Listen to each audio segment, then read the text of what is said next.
Já tá até craque, hein, Edu? Pois é, apanhando um pouquinho ainda. Já tá craque, que bom, que bom. Você me ouve bem? Estou te ouvindo maravilhosamente bem. Que bom, bom. Daqui a pouco o pessoal vai entrando aí.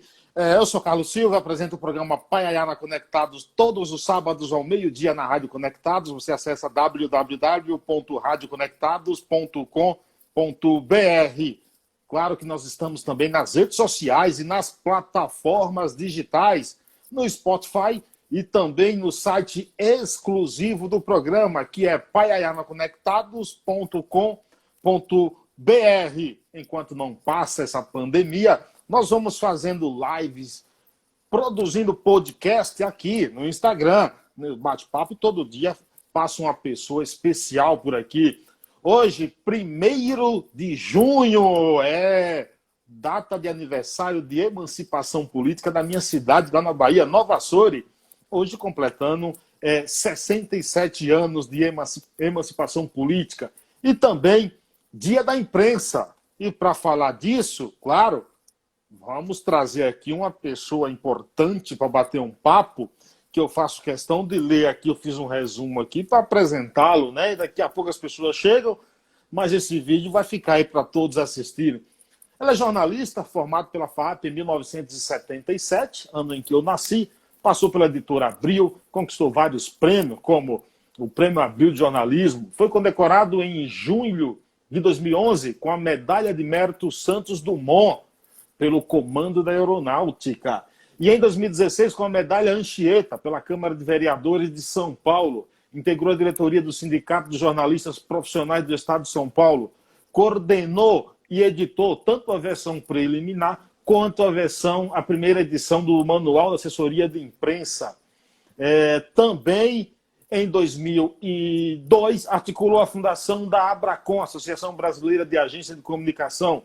Foi ainda diretor de jornalismo e membro do Conselho Deliberativo da ABI, Associação Brasileira de Imprensa, entre os anos de 2014 a 2016. Criador do newsletter Jornalistas e Companhia, apresenta semanalmente, desde 2012, o programa Jornalista e Companhia, na Rádio Mega Brasil Online. É isso mesmo, Eduardo Mário? É isso mesmo, né? Esse é um pouco do acúmulo de coisas, como se já tem uma certa estrada, né? Você Exata. vai acumulando coisa. A gente vai Edu... fazendo, é um prazer de fazer. Eduardo Cesário Ribeiro, é isso o teu nome completo? É isso, isso. O Cesário é um nome que eu quase não uso, Sim. mas é o nome de meu avô, então é um nome muito querido. Quantos anos de profissão já, o Edu? Olha, 76, 24, 44, na verdade eu comecei um pouquinho antes, 45, 46, porque eu comecei com 14 anos, em 1969, como office boy na Editora Abril. Sim. A Editora Abril já era uma empresa importante naqueles tempos, e ali eu comecei a tomar gosto pelo jornalismo, né? Passava pelas redações, via aquela ebulição que tinha, e então resolvi caminhar pelo jornalismo. Então, na verdade, desde essa época eu já meio convivo, né? Aí eu trabalhei como freelancer também na Abril, antes de ser jornalista, na revista Placar. Então, já é uma trajetória aí, quase 50 anos de jornalismo. Você falou que trabalhou na revista Placar, e você tinha alguma paixão pelo esporte, assim, pelo rugby? Como muitos adolescentes, né? Eu sou São Paulino, sou tricolor de coração. Eu percebi pela inteligência, entendeu? Pelo currículo. Ela gostava muito, era fanático, e trabalhar na revista Placar era muito agradável, porque eu só trabalhei ali não como repórter, eu era um apoiador ali da parte, eu só trabalhava no domingo, né? Sim. Eu ia no domingo para ajudar a fechar por causa dos campeonatos. Sim. E é uma paixão que a gente tem nessa idade. Por exemplo, hoje nós temos um estagiário no Jornalistas e Companhia, o Vitor, menino excelente. É o que vai na casa, é o que vai na casa do Assis lá, né? Eu não sei se é ele que vai. Mas de qualquer forma, e ele gosta muito de esporte, ele quer ir para o esporte, né? Falei, então aproveita que você está num veículo que fala com todos os jornalistas, vá se aproximando, vá fazendo entrevistas, vá conhecendo, porque isso facilita, né? A hora que surgir uma oportunidade, uma vaga, você está mais próximo, né? E eu era muito assim também, gostava muito. Mas aí tem um acontecimento muito interessante, por que eu não segui no esporte, né? Eu estava na Placar, quando surgiu a vaga da área que eu trabalhava, que era o tabelão dos resultados, e a pessoa que liderava aquela área ia sair. E apareceu a vaga, eu já estava fazendo jornalismo, estava no terceiro ano, e fui lá e o Juca Kfouri era o diretor de redação. Olha só. Eu falei com o Juca, eu tenho essa vaga, eu queria, ele falou, esquece, essa vaga já está prometida para uma outra pessoa, e então você desculpe, mas infelizmente não é para você. E aquilo eu fiquei aborrecidíssimo, porque eu estava 2, 3 anos já trabalhando, e aí acabei desistindo, né? E aí o esporte saiu da minha vida. Acho que foi bom, porque a trajetória, né? A gente sabe que a trajetória no mundo da imprensa esportiva é muito difícil, é complicado. Quem vê a TV Globo, esses narradores e tal, pode até ter uma falsa impressão de que é um mundo de flores, né? Não é. O pessoal que rala mesmo, que vai para campo, que tem que fazer cobertura, trabalha muito e não ganha bem, né?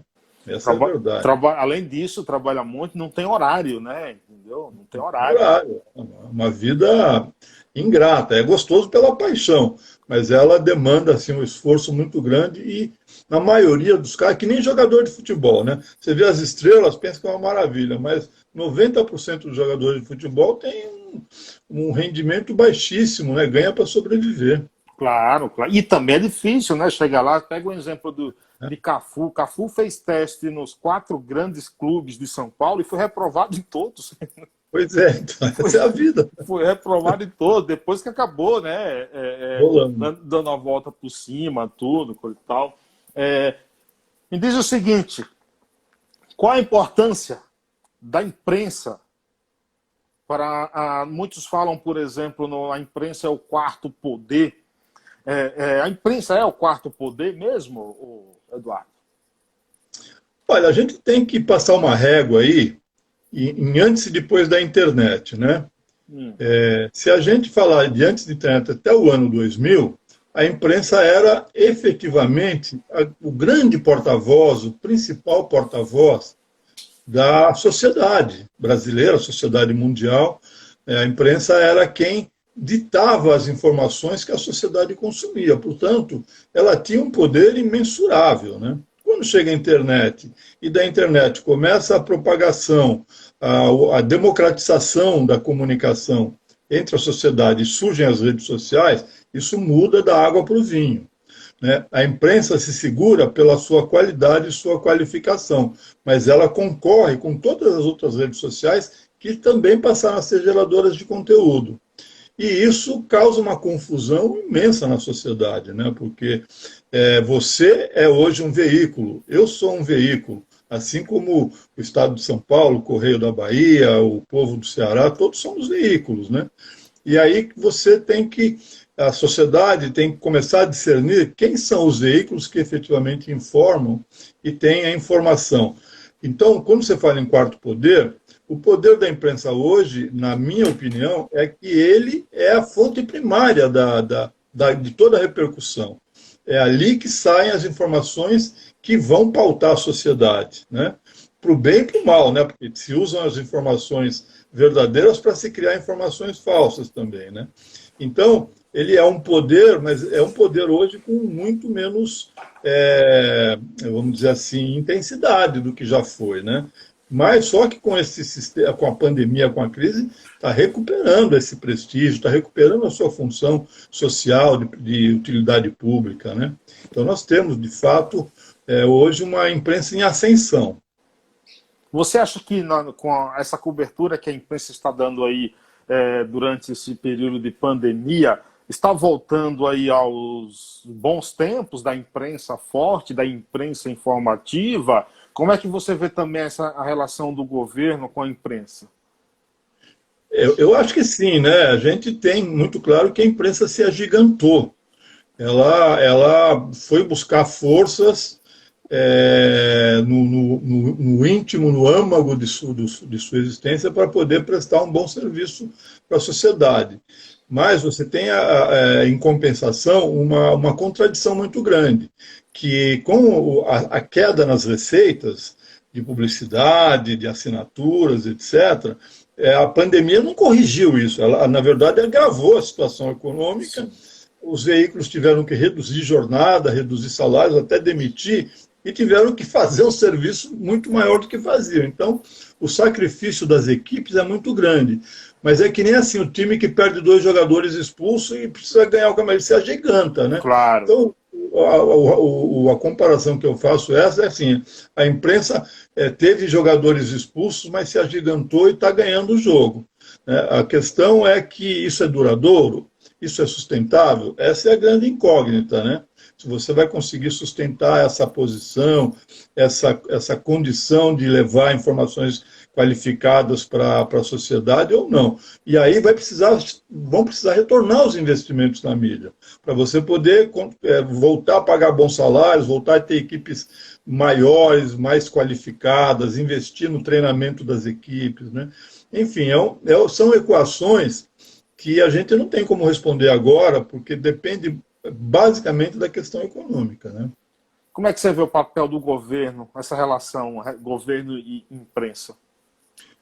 Então, se você pegar, por exemplo, o Bolsonaro, né, numa dessas lives que ele fez, é muito engraçado, porque ele fala que o processo das fake news querem acabar com a única mídia que dá apoio a ele, né, que são as redes sociais. Sim, sim. Né? Então, ele trata isso como uma mídia de apoio a ele. Na verdade, aquilo de mídia não tem nada, são milícias, né, que atuam de forma coordenada para atacar quem eles não querem que se apresente ali e para defender as ações do governo, que são muito poucas, né? Na verdade, o governo hoje mais briga com todo mundo do que governa, né? Zé Simão diz até que no Brasil a gente morre de tudo, menos de tédio, entendeu? De tédio, exatamente, né? Então, veja que no caso, se você pegar o governo anterior, né, o governo Lula, o governo Dilma, eles fizeram uma mudança muito grande na publicidade e adotaram o que eles chamavam de mídia técnica, ou seja, não tinha mais privilégio para a Globo ou para essa ou aquela emissora. Eles repartiam as verbas de acordo com as audiências e repartindo para todas as esferas da mídia. Não sei se isso foi cumprido exemplarmente e tal, mas essa foi a lógica, né? De distribuir as verbas para um segmento muito maior e conforme a audiência. Isso pegou também as mídias chamadas progressistas, que eram as mídias que, de certa forma, defendiam também aquele governo, né? Então também tem essa lógica, essa coisa aí meio perversa, né? Porque você dá dinheiro para alguém que te defende é meio complicado, né? Sim. Só que no caso do Bolsonaro, o que eles fez foi uma radicalização nessa direção. Você pegar os números aí, não sei quantos mil anúncios foram feitos nesses sites, que são os sites artificiais, não tem nada de jornalismo neles, né? Pode ser até um jornalista que faça, mas não são notícias mentirosas, notícias tiradas da contextualização, então isso é horrível. Mas, de qualquer forma, a propaganda, vamos pensar assim, né? A propaganda de governo, ela é fundamental quando? Quando ela se transforma em utilidade pública. Tem uma campanha de vacinação, tem que fazer propaganda. Tem uma crise sanitária, tem que fazer propaganda, tem que alertar a população, tem que levar informação. E, claro, os veículos precisam sobreviver, então eles precisam cobrar, ganhar por isso. Agora, propaganda de proselitismo político, de ficar falando de inauguração de obras, talvez até uma inauguração de uma obra estratégica seja importante ser divulgar, porque ela vai mexer com a sociedade, etc. Mas tudo tem que ter o bom senso, né? A propaganda é para a utilidade de governo, é para a utilidade pública, não para propaganda de governo. Eu vi até uma crítica hoje, foi um jornalista, não lembro o nome dele, mas ele estava falando que o governo de São Paulo estava gastando, acho que 40 milhões de reais com propaganda para divulgar a Sabesp. E aí ele questionou, eu falei, pô, por que tem que divulgar a Sabesp se não tem concorrência, se não tem nada, entendeu? Por que gasta tanto dinheiro com o caso da Sabesp, né? É um negócio meio que, né, dois pesos. A Sabesp é uma empresa, né? E ela tem suas próprias, que nem é o Banco do Brasil, que nem a Petrobras, tem as suas próprias diretrizes. Obviamente que o governo tem também suas políticas, né?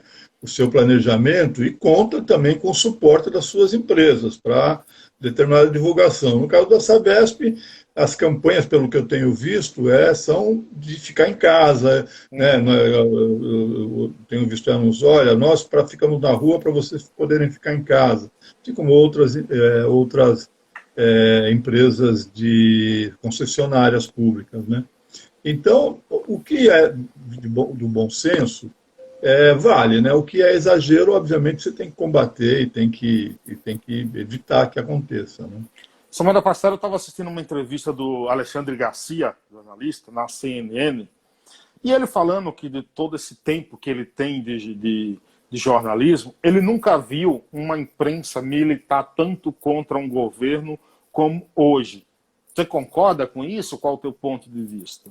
Bom, se você pegar o que essa imprensa fez com o governo Lula e o governo Dilma, é uma coisa, eu não sei, se você pegar os minutos de televisão, né, o PT mediu, por exemplo, quantos minutos o Jornal Nacional deu ao longo de 8 anos sobre o Lula com notícias negativas, né? Na Dilma não foi muito diferente. E era a mídia toda. Não sei se você lembra que a gente até falava qual era o nome que se dava? A mídia...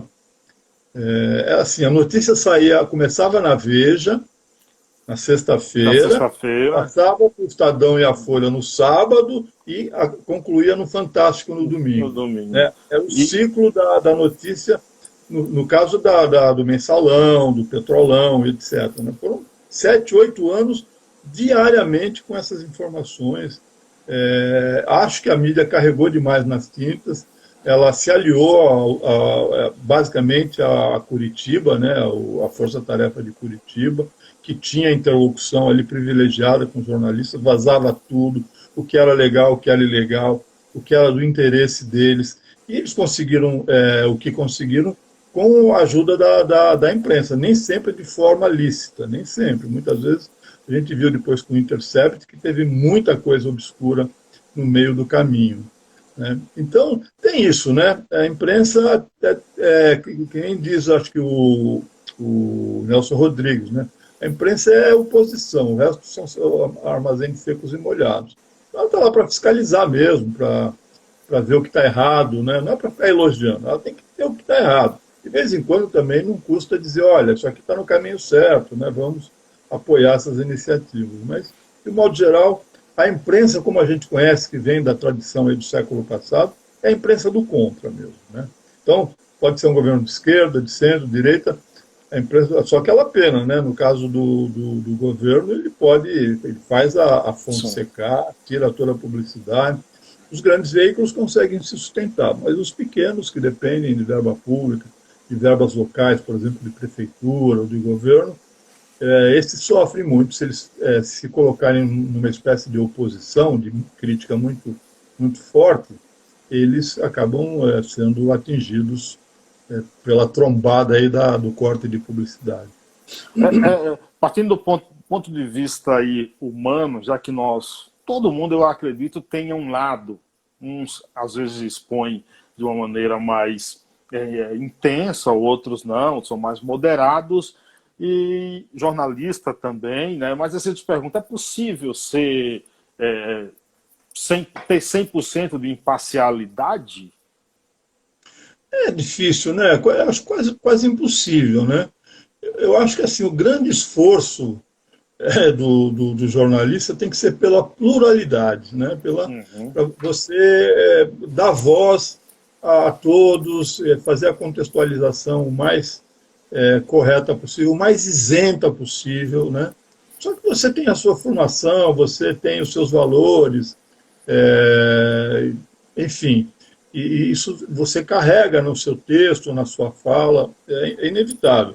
Agora, se você quer ser militante, não é na imprensa, né? A menos que você abra um jornal militante, que também é legítimo, né? Você tem hoje os jornais de esquerda, os jornais de direita. A gente pode pegar até o caso das duas TVs americanas, a CNN e a Fox. Cada uma tem uma linha, né?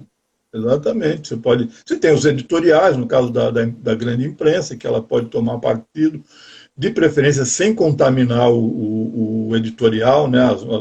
A parte jornalística, né? Porque não é porque você tem uma posição, o seu editorial, que o seu veículo tem que só olhar aquele lado, né? E ficar cego para o resto, né? Aí não é jornalismo, né? Pelo menos não é um jornalismo plural, independente, que a gente defende e quer, né? Agora, você tem os interesses. No caso do jornalismo, veja, você tem dono, empresas jornalísticas que tem dono, né? Claro. E o dono tem seus interesses, né? Ele tem negócios em outro. Ele vai deixar falar de outros negócios contra os seus interesses? É difícil, né?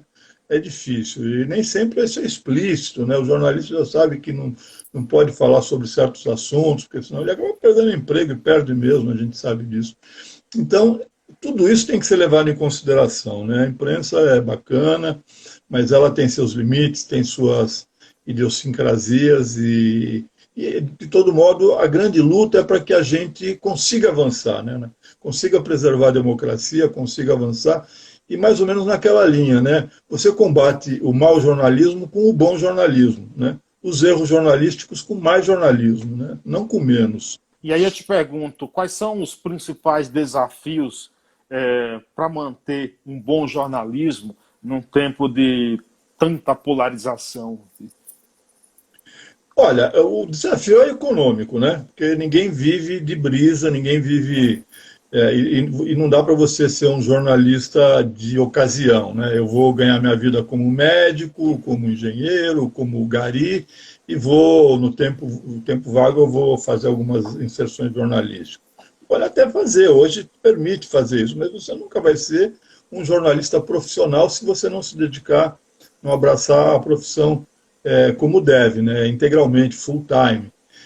E nesse sentido, o que a gente vê, o caminho que o mundo tem tomado, é o caminho da sustentação popular, né? É o caminho da sociedade financiar o jornalismo, né? Porque a sociedade como um todo é a grande interessada no jornalismo. E até o ano 2000, ela foi financiada pela publicidade. A publicidade financiava os veículos chegavam a preço de banana, ou de graça, no caso, televisão de graça, os jornais com preços de assinatura bem baratinhos, e você tinha as informações que os veículos levavam, com os interesses das empresas, você procurava não contrariar os interesses dos grandes anunciantes, a não ser que fosse uma coisa muito grave mesmo. E isso acabou, né? Isso não é que acabou, pelo menos reduziu drasticamente, e nada nos faz crer que vai voltar. E o que a gente vê é os principais veículos do mundo começando a ter a sua sustentação por assinaturas, por contribuições voluntárias, né? Tem jornais, por exemplo, na Inglaterra, que abriu para colaboração voluntária, né? Você contribui quanto você quer. E, para surpresa deles, 60% ou 70% dos recursos vieram de fora da Inglaterra, de países da América do Norte, da Europa toda, né? Porque são veículos importantes para o mundo inteiro, e as pessoas entendem que vale a pena dar um pouquinho do seu dinheiro, né? do seu rendimento, para sustentar aquela operação. Aí você tem uma independente que nem a BBC, que hoje talvez seja um modelo mais... já há muitos anos, um modelo mais racional de financiamento, que vem através de um imposto que todo mundo paga e que vai para a imprensa, vai para a BBC para ela fazer o jornal, a televisão, a rádio, etc. Né? Quais são os grandes jornalistas brasileiros que você poderia citar que são responsáveis pelo bom jornalismo, pela imprensa livre, sempre? Quem são esses? Bom, você tem alguns grandes nomes da velha geração que continuam aí. Você tem, por exemplo, Zé Milton Ribeiro, que é o idealizador da nossa newsletter. Na verdade, ele que me propôs em 1991 fazer uma coluna sobre vai e vem do mercado jornalístico lá para o Sindicato dos Jornalistas, e ali começou a virada na minha vida, né? O E repórter tá do século, né? o repórter o mais premiado jornalista da história, e está lá no Globo Rural, com os seus 85 anos, atuando. Um dia ele me ligou para dizer, olha, Dudu, ele me chama de Dudu, olha, eu queria te dar uma notícia em primeira mão. Eu estou com 84 anos e fui contratado em carteira assinada pela Globo. Você sabe que eu liguei para ele no aniversário dele, né? Falei com ele, e aí até ele sabe que eu gosto de pássaro. Fiz uma reportagem aí sobre pássaro, vai passar tal dia, acompanha. Ele é um ser humano incrível também, né? Ele é fantástico. Enfim, eu devo minha carreira a algumas pessoas, e entre elas, essas pessoas, é Hamilton Ribeiro, que é um repórter espetacular. Você tem o Ricardo Couto, que é um repórter espetacular, foi secretário de imprensa do governo Lula no primeiro mandato. Está aí, tem colunas no UOL. Você tem os caras da mídia independente, a Miriam Leitão, que é uma jornalista excepcional, premiadíssima, crítica, né? Criticou muitos governos petistas, conseguiu muitas inimizades, mas foi uma militante de esquerda lá na juventude, foi torturada, né? Agora tá pegando no pé do Bolsonaro, como muita gente também.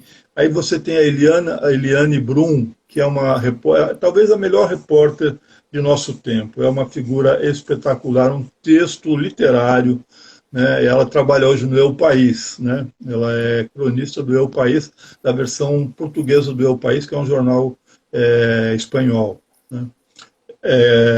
Nós estamos soltando hoje, daqui a pouquinho, né, uma edição do Dia da Imprensa da nossa newsletter, Jornalista de Companhia, com duas perguntas, né? Sim.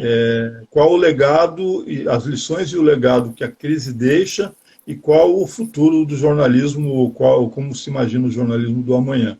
E fizemos essa pergunta que está sendo respondida por 120 jornalistas, uma edição com 60 páginas. Tá? Nós estamos aqui meio de cabelo em pé para fazer a revisão disso tudo. Então, ali o que a gente procurou fazer? Porque como é que você faz uma boa redação? Com experiência e juventude, né? Com gente de cabelo branco e com foca, né? Claro. E no meio você coloca né? Porque você precisa ter o aguerrimento da juventude que quer fazer acontecer, e precisa ter os cabelos brancos daqueles que vão ponderar, olha, isso aqui não vai dar certo, vamos por aqui, né? Isso aqui é mais importante. Então, nós procuramos fazer nesse especial como uma redação. Essas 120 pessoas, você tem editor, você tem repórter, você tem cara de 80 anos, você tem cara de 20, 22 anos, tem homem, mulher, Brasil inteiro, né? Gente da Bahia, de Salvador, de Belém, de Porto Alegre, de São Paulo, bastante, Rio de Janeiro, Brasília. Então é isso, né? Estou curioso para receber isso aí. Que tá daqui a pouquinho. Gente tá liberando. Eu recebo no e-mail, né? Já. Então. A gente vai soltar, né? Com o nosso Assis Ângelo. Tem um cordel do Assis Ângelo de umas 8 páginas que ele fez lá, um cordel sobre a liberdade de imprensa na pandemia. Eu tenho. É muito lindo. Normalmente aqueles cordéis sou eu que escrevo, né? Para ele. Então, ele dita e você escreve, né? Isso, e aí, você viu, porque você ajudou na digitação, e no final eu fiz 2 versos para ele, em agradecimento. Eu vi, sensacional. Engraçado é o seguinte, deixa eu te contar uma coisa, então, já que você falou desses 2 versos, né? Aí ele quer, vamos colocar isso no meu site, institutomemoriabrasil.com.br. Mas tira aquilo lá, aquelas 2 estrofes, o Edu falando de mim, eu acho que não fica sem graça, não sei o quê. Fica meio pernóstico, né? Mas eu fiz porque é um agradecimento no caso da nossa newsletter, né? Que ele fez especialmente para nós, então ficou muito bacana, né? E eu li para ele não sabia, eu li, falei, Assis, tem um negócio para eu ler para você aqui, aí eu li, ele ficou todo feliz. Estou muito feliz da vida. Enfim, você fala de grandes nomes, nós temos. O problema é que, assim, com a crise acentuada que chegou ao jornalismo, desde que Google e Facebook começaram a arrematar todas as verbas de publicidade no mundo, você teve uma debandada na imprensa, né? Por quê? Porque os melhores ganhavam bem, né? Claro. E os maiores salários eram os que tinham que ser sacrificados para poder fechar a conta, né, dos veículos. E com isso, muita gente saiu. E aí é uma saída sem volta. Não é que você vai sair e vai ficar um mês fora, 2 meses fora. Você sai para nunca mais voltar. Você vai ter que fazer outra coisa na vida, porque aquele emprego que você tinha, se você era um editor, um diretor de redação, um redator-chefe, você não vai ter outro veículo que vai ter uma vaga para você. Os veículos encolheram demais, as equipes foram drasticamente reduzidas e, obviamente, os grandes talentos, muitos dos grandes talentos foram embora. Se você pegar mesmo assim das grandes redações, das principais redações, fora a televisão, fora a Globo, que tem um padrão financeiro diferenciado, né? Falo da televisão, né? Se pegar quase todos os veículos, eles passaram por, eu acho que talvez o único que tenha conseguido manter assim razoavelmente uma equipe de altíssima qualidade é o jornal Valor Econômico, né? Até quando a gente não sabe, né? Cortou também, teve demissões, mas como ali o time era praticamente 100% de grandes profissionais, mesmo você cortando 30%, ainda ficou 70% de grandes profissionais, né? Mas os outros veículos, jornais, quase todos eles foram muito sacrificados. Jornalista, aproveitando até que a Vanira, a esposa do Audálio Dantas, está acompanhando a gente, a importância desses nomes, como Audálio Dantas, como Hélio Fernandes, esses caras foram referência e, de certa forma, a sustentação, não é, o Eduardo, para a imprensa, né? Você tem o ciclo, né? Os grandes nomes de cada ciclo, né? Você pegar, sei lá, no metade do século passado, primeira metade, depois Joel Silveira, que era um cara que o próprio Audálio gostava muito, né? O Audálio, especificamente, é um cara que ele tem uma importância porque ele transcende o jornalismo, né? Ele é uma figura que nasce no jornalismo, se projeta na política e, sobretudo, nas causas sociais. E é engraçado porque a Vanira não sabe disso ainda, se ela está vendo, porque a filha dela, Juliana Dantas, fez um especial com o Audálio, né? Que completou agora, dia 32 anos da morte dele. E ela fez uma homenagem com... Se o Audálio tivesse vivo hoje, o que você acha que ele estaria fazendo? Ela fez essa pergunta para, sei lá, uns 30, 40 jornalistas, e é gente de grande envergadura. Tem também uns que não têm grande envergadura, que é o caso aqui do seu amigo que está falando. Ela também. Tá. E aí eu peguei essa iniciativa dela e pus nesse especial do Dia da Imprensa, né? Dizendo, se o Audálio tivesse vivo, o que ele falaria? E ficou muito legal, né? A Vanira ela tá acompanhando aqui, ó. Então ela vai ver. Eu queria fazer surpresa para ela na hora que ela recebesse a newsletter, mas eu estrago a surpresa aqui porque não deixa de ser uma surpresa também. Deixa eu falar uma palavra que o Assis odeia. E você deu spoiler, entendeu? Isso. E ali eu coloquei o link, né, para as pessoas que quiserem ouvir, poderem ouvir, que são 42 minutos o programa que ela gravou, então é muito extenso, mas tá delicioso, né? Porque tem Caco Barcelos, tem o Zé Milton Ribeiro, tem o Ricardo Couto, tem a Eliane Brum, né? Gente espetacular. E uma edição primorosa da Juliana, porque ela foi narrando e foi também fazendo comentários, né? Dando as opiniões dela. Ficou muito bacana. Como é que surge o Jornalista de Companhia, falando dele? O quando? Então, um belo dia, nós estamos no Sindicato dos Jornalistas, no começo de 91. O sindicato tinha vindo de uma intervenção, porque não tinha candidato para a sucessão presidencial, e fez-se uma junta com o Zé Milton Ribeiro e o Antônio Carlos Fon, dois jornalistas de grande envergadura, né? E depois esses dois assumiram a liderança do sindicato naquele ano, naquele mandato, e decidiram que finalmente o Sindicato dos Jornalistas ia ter um jornal de verdade mensal, né? Porque o que nós tínhamos lá era um jornal que saía de vez em quando, tinha um mural, mas o jornal de verdade, o Sindicato dos Jornalistas não tinha. E aí se decidiu que ia fazer um grande esforço, e aí se lançou o próprio jornal Unidade, que já existia o de vez em quando, né, como um jornal mensal, e o Zé Hamilton foi o diretor de redação nessa primeira fase. Então ele montou o projeto, desenhou e me chamou um dia lá e falou, olha, né, o jornal vai ser lançado agora em março, vai ter uma coluna chamada Moagem. Moagem é aquele espaço onde o pessoal se reúne do campo para fazer fofoca, né? Sim. No final do dia, para contar as novidades e tal. E vai ser, essa coluna vai ser uma coluna de um quarto de página, e você vai fazer, né? Falou assim mesmo para mim. Falei, não, como assim? Não, você vai fazer, você conhece bastante gente, você vai fazer. E eu acabei fazendo a coluna, né, muito mais como um soldado do que como um general, porque eu era um militante de base, né, um soldado do sindicato, e fiz a primeira coluna. Foi um sucesso imediato, foi uma coisa, não porque eu tenha feito, mas porque o assunto era um assunto de interesse, era o vai e vem do mercado, quem estava saindo de onde para onde. E aí foi, em 3 anos, a coluna já tinha 3 páginas, era um quarto, foi 3 páginas, né?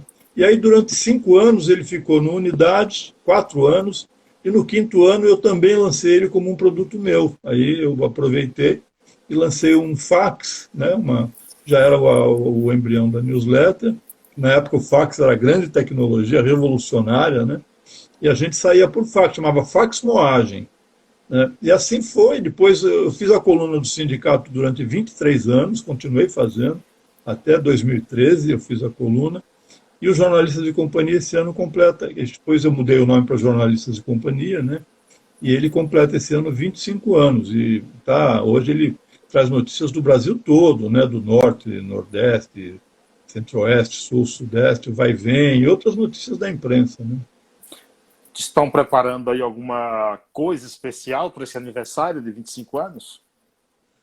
A gente quer fazer, a pandemia atrapalhou bastante, né? Mas a gente ia fazer festa, ia fazer concerto, eu já tinha buscado espaços tipo Sala São Paulo, Teatro São Pedro, que são belos espaços aqui em São Paulo para fazer uma ação. Pensamos em ações regionais também, né? Porque a gente também chega em várias regiões. Mas a pandemia atrapalhou nesse sentido, então a gente vai provavelmente fazer alguma coisa na parte editorial e vamos pensar na festa, como você tem um ano para celebrar, quem sabe lá para frente a gente consiga fazer alguma coisa reunindo pessoas, né? Mas a gente vai fazer um especial agora, no dia 24 de junho, fora esse que está saindo hoje, do Dia da Imprensa. Nós vamos fazer um sobre os 100 anos de nascimento do Castelinho, do Carlos Castelo Branco, que foi um dos maiores colunistas que esse país foi, pioneiro, né? E aí o Carlos Marque, que é um amigo que escreveu um livro sobre a biografia do Carlos Castelo Branco, é o curador desse especial que nós estamos desenhando aí, para falar da vida e obra de Carlos Castelo Branco. Deixa eu te fazer uma pergunta aqui. A função de jornalista, necessariamente você não precisa ser formado em jornalismo para desempenhar essa função. O que você acha disso? Você acha que isso deveria mudar? Você acha que o profissional de jornalismo deveria ter a formação?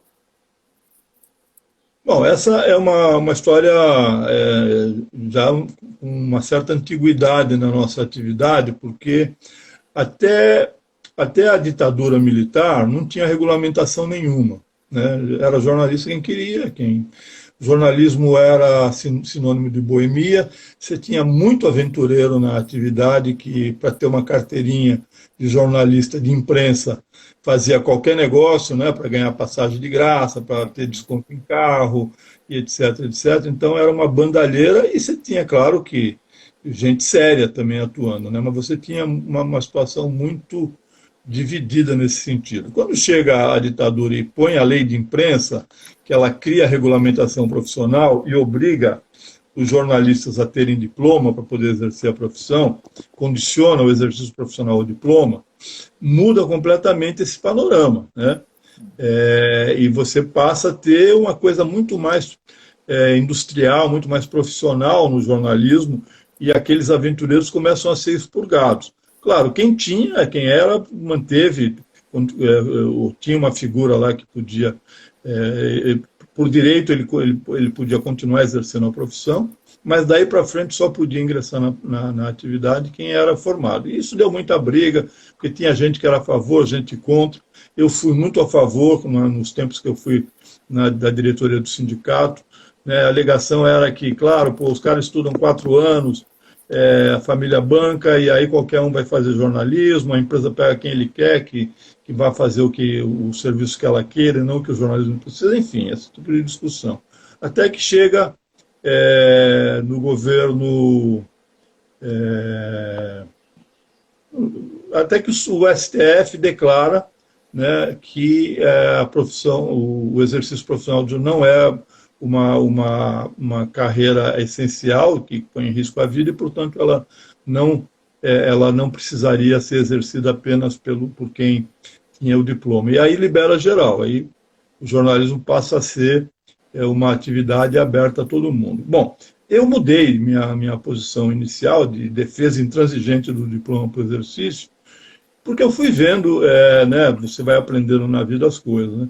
Por que um dono de jornal, por que um presidente de uma empresa de televisão, ou seja lá quem for, vai dar emprego para alguém se atuar como jornalista, que nunca fez nada de jornalismo, não conhece absolutamente nada, se ele tem um recém-formado do lado ali, que aprendeu tudo, que foi financiado pela família, que chega de graça para ele, ele entra já fazendo, já trabalhando, né, já desempenhando.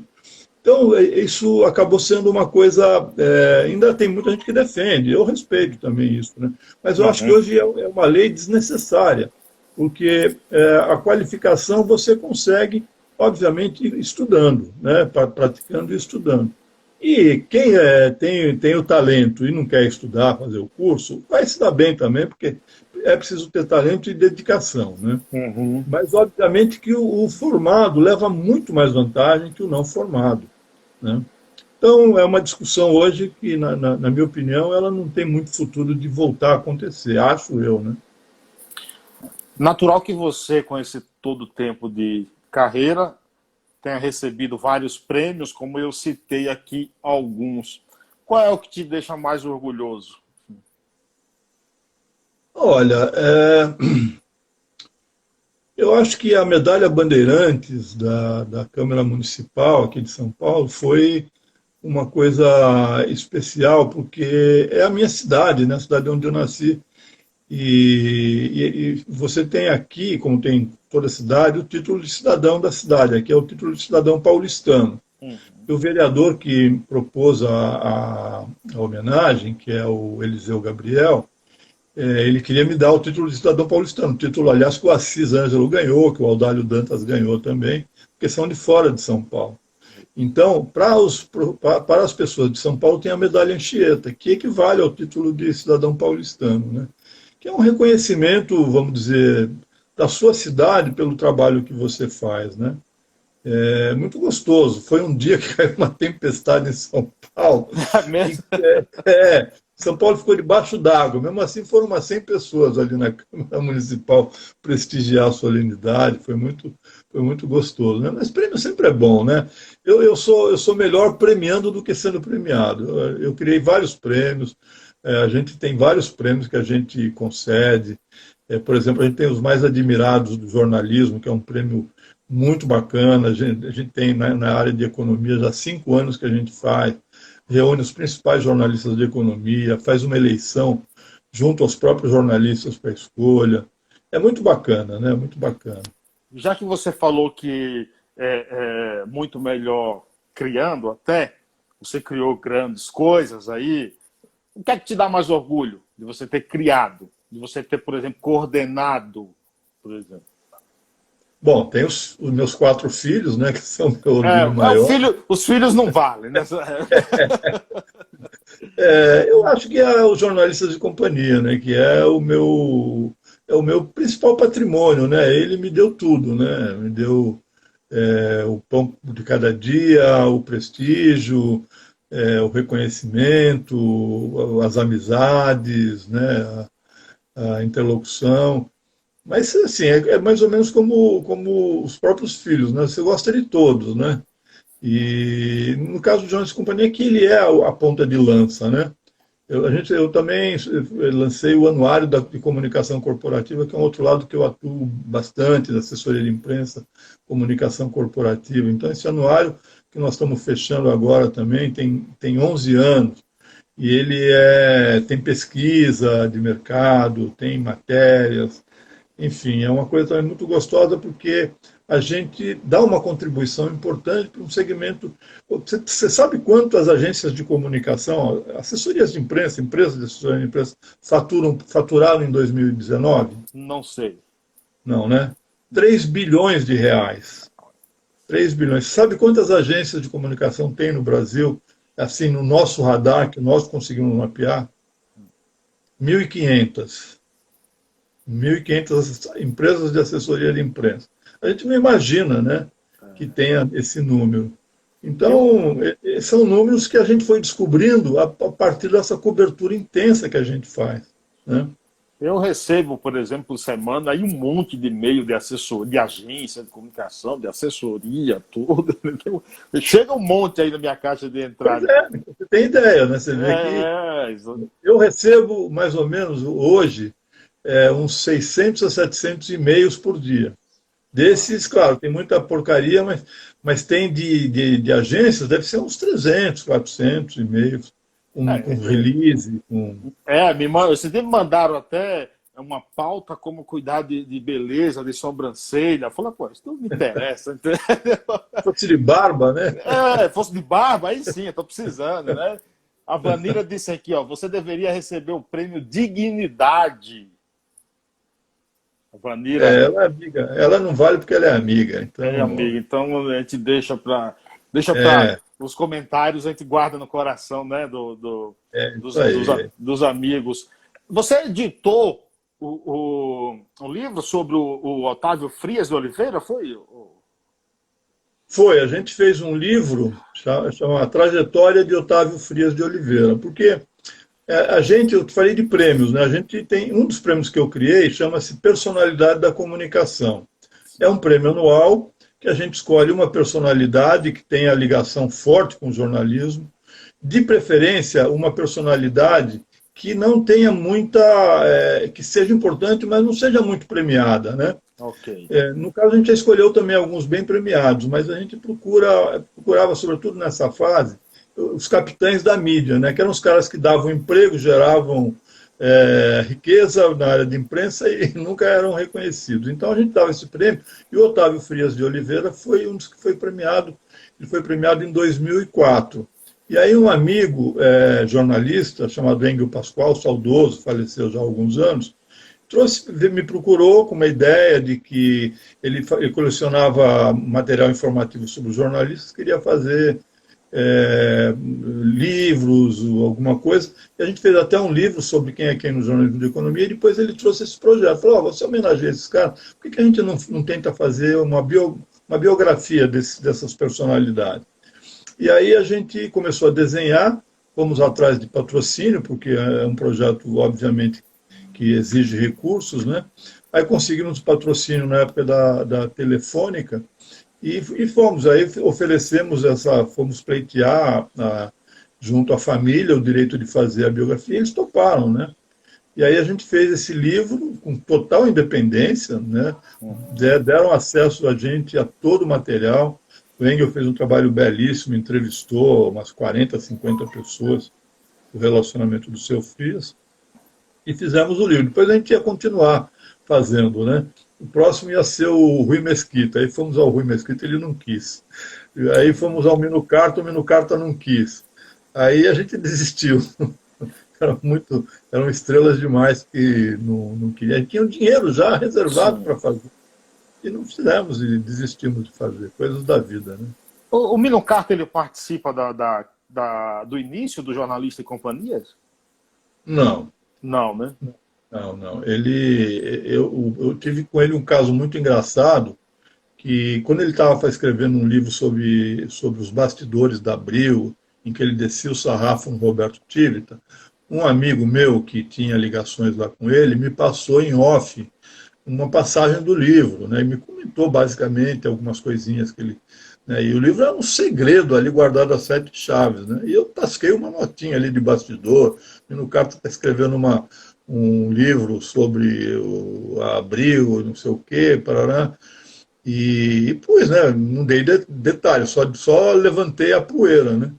Ele ficou possesso, né? Ele ficou possesso, mandou a secretária me ligar, que ia me processar, que eu estava invadindo os arquivos dele, como é que eu tinha descoberto aquelas informações, que aquilo era uma coisa confidencial, que só duas, três pessoas sabiam, como é que eu tinha tido. Eu tive que despistar o tempo inteiro. Falei, não, amigo, tenho fontes, né? Eu conseguia. É mentira? Não, não se trata de saber que é mentira. Né? Se trata de uma invasão de privacidade. Falando, mas eu desminto, eu posso. Não, não se trata disso, você vai ser processado, etc. Depois ficou tudo bem tranquilo, né? Porque ele na verdade, ele ficou possesso, usava fogo. Depois nós o premiamos, né? E aquele prêmio que eu te falei, a gente deu para ele, não por essa razão, né? Claro. Foi coincidência. Mas ele não teve participação conosco nenhuma, não. Na imprensa brasileira hoje, o que você acha que deveria melhorar e o que você acha em relação ao comportamento da imprensa que ela deveria, por exemplo, procurar ser mais, como é que eu digo, isenta? No que você acha que ela deveria ser mais isenta? Olha, você tem hoje uma tendência, né, pelo que a gente avalia, de surgimento de veículos de menor porte e maior independência, né? Você tem vários desses veículos hoje fazendo história, né? Você tem a agência pública, que faz um trabalho maravilhoso, você tem aí esses sites tipo Conjur, área jurídica, você tem outras áreas, são veículos que têm um nível de sustentação bom, né? Custam muito menos, né? Com a questão digital também você economiza muito, porque o custo de papel é um custo absurdo, né? Nos dias de hoje. Então, eu acho que parte dessa correção, parte dessa isenção, virá desse contraponto da imprensa, que eu nem chamaria de alternativa, porque é uma imprensa de nicho, né? Uhum. Que vem com muitos profissionais preferindo trabalhar nessa imprensa hoje. Você pega o Fernando Rodrigues, um grande jornalista, né? Foi do UOL, da Folha, premiadíssimo, tal. Ele lançou o programa dele chamado Poder 360, é um sucesso, Exatamente. e tem financiamento, e tem publicidade, né? Então, eu acho que esse caminho é um caminho de contraponto que obriga, em contrapartida, a grande mídia, né, ainda a mídia mais tradicional, a também se posicionar de uma forma mais plural, de uma forma mais isenta, mais cuidadosa nas apostas editoriais que faz, né, vamos dizer, nas causas que defende, né? Então, eu acho que um pouco a gente vai se depurando automaticamente, né? Com as novas tecnologias e também essa coisa da informação, da Big Data, isso tem ajudado demais o jornalismo a criar pautas mais inventivas, mais inovadoras, né?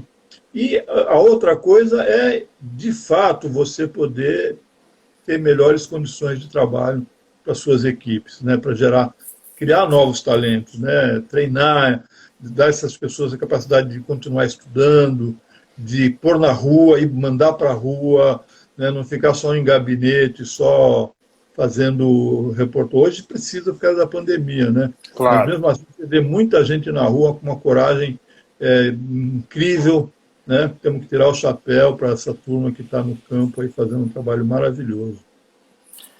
Eduardo Ribeiro, eu gostaria de primeiro te parabenizar pela tua história, pela tua contribuição que tem dado aí durante esse tempo e continuará por longos anos ainda, contribuindo com a imprensa forte, livre e importante. Sinto-me honrado em te entrevistar, em te conhecer virtualmente aí, e muito obrigado mesmo por aceitar participar aqui dessa live.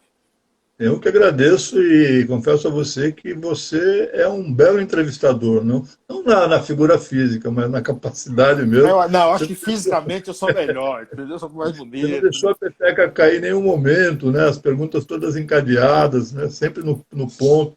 É um entrevistador que todo mundo sonha, né? Então, parabéns aí pelo trabalho e continue, né? Porque é sempre importante estar levando para a sociedade, para a comunidade, coisas interessantes. Em breve eu gostaria também de... Vou te mandar um chaveiro depois do programa, depois dessa pandemia, um chaveiro do programa, que é Paiaiá, né?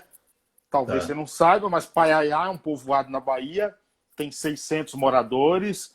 Lá nós temos a maior biblioteca comunitária do mundo, com 125 mil livros.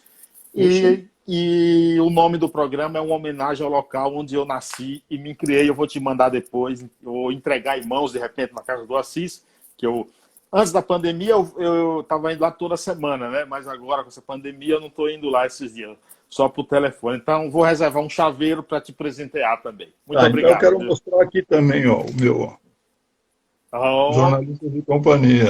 Muito bom, muito bom. Troca de chumbo não dói, né? É isso aí. Tá bom, obrigado, meu caro. Obrigado, viu, Edu? Muito obrigado mesmo. Satisfação. Tá. Um abraço grande para você. Tchau, gente.